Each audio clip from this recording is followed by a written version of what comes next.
Yes, Kenya. Tamu sana, tamu sana, tamu sana, yes. In this video, I want us to have a look at some remarks made by William Ruto on 1st January 2023, remarks on electricity. To allay the fears that are being spread by people that there will be an increase in electricity costs, I want to assure the country that there will be no additional charges today or going into the future on electricity bills to the people of Kenya. William Ruto, President Kenya, 1st January 2023. That was William Ruto on 1st January 2023. He was making it clear to Kenyans that the cost of electricity will not go up. That was Ruto. So one of our fans here has sent me very interesting figures here. Yes, a comparison on the cost of electricity in January this year and December last year. Last year, December, if you bought electricity tokens worth 1,000 Kenya shillings, you were getting this. Date 2022-12-27 units 49.12, amount Kenya shillings 1,000. So last year December, if you bought electricity worth 1,000 Kenya shillings, you were getting 49.12 units. That's last year. This year, just about 2 days ago, if you bought electricity worth 1,000 Kenya shillings, you are getting this. Date 2023-01-18, units 37.89, amount Kenya shillings 1,000. This year, just 2 days ago, if you bought electricity worth 1,000 Kenya shillings, you are only getting 37.89. Last year, you were getting 49.12. So the cost on electricity has gone up. It's coming out very, very clearly. The cost on electricity has seriously gone up. William Ruto was lying to Kenyans in broad daylight.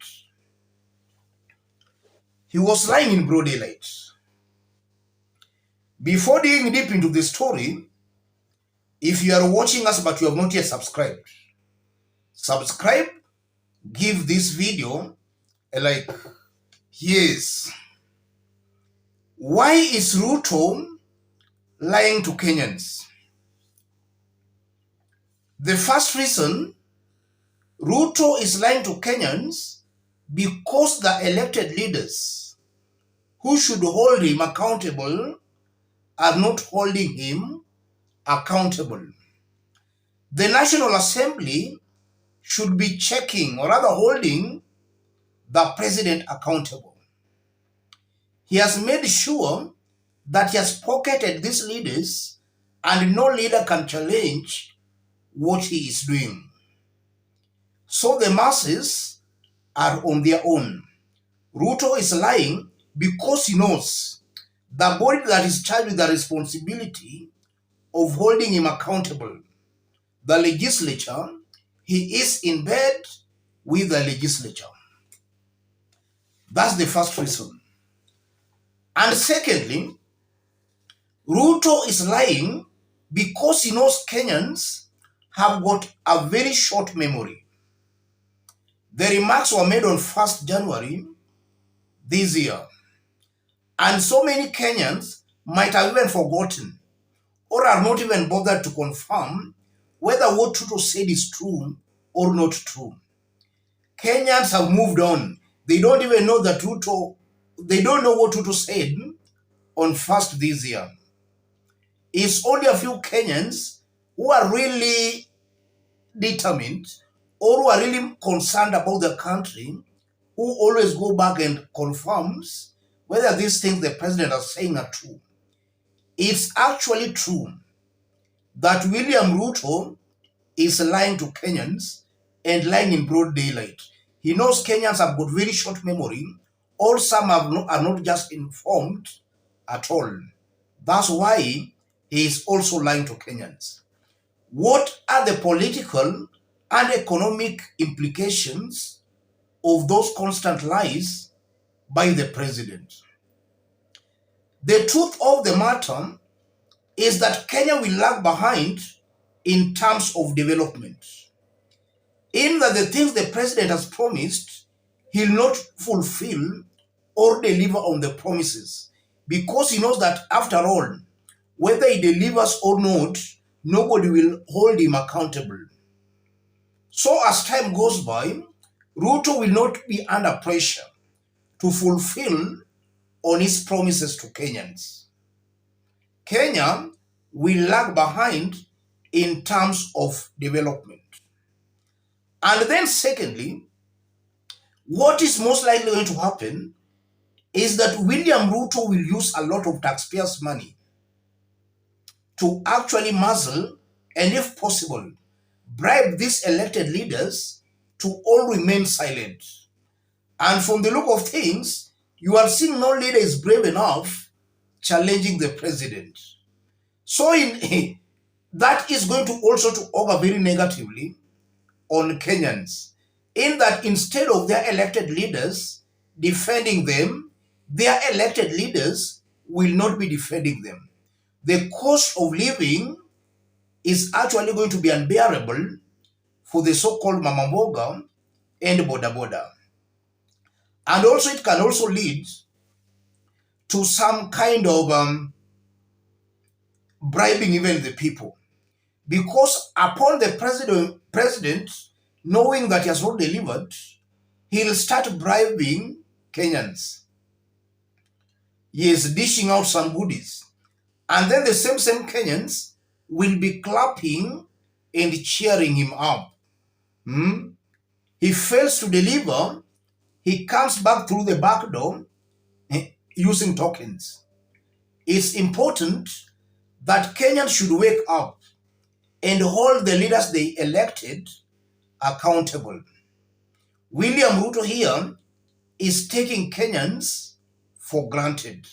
And that's a fact, ladies and gentlemen. And I won't be surprised, or I won't be wrong to say that if you look at William Ruto's manifesto when he was campaigning, if you start going by William Ruto's manifesto, you will be surprised that Ruto has not fulfilled almost 99% of what he promised to fulfill. And you are seeing the same government is just stamping on how they will easily win 2027 presidential elections. Kenyans should wake up. They should not be giving leaders such as, or other leaders who cheat them, an opportunity to rule. Kenyans should and must reject these kinds of leaders. As I conclude, I honestly believe that integrity is no longer an issue in our Kenyan politics. And that's why we are getting leaders who are lying in broad daylight and they're not even bothered. They're not even concerned. Kenyans, when you go to, or other Kenyans, what Kenyans should learn from William Ruto's government, integrity in politics and also in governance really matters a lot.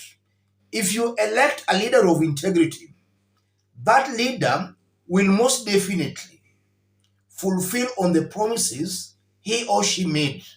If you elect a leader with very low integrity, that leader most likely will not fulfill on the promises he or she made.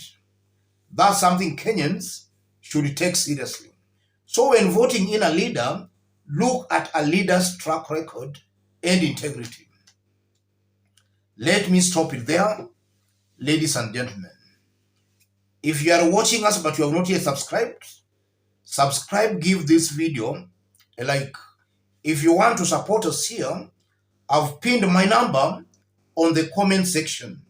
Contact me through the number or feel free to channel your support to the number. Let's meet in our next analysis.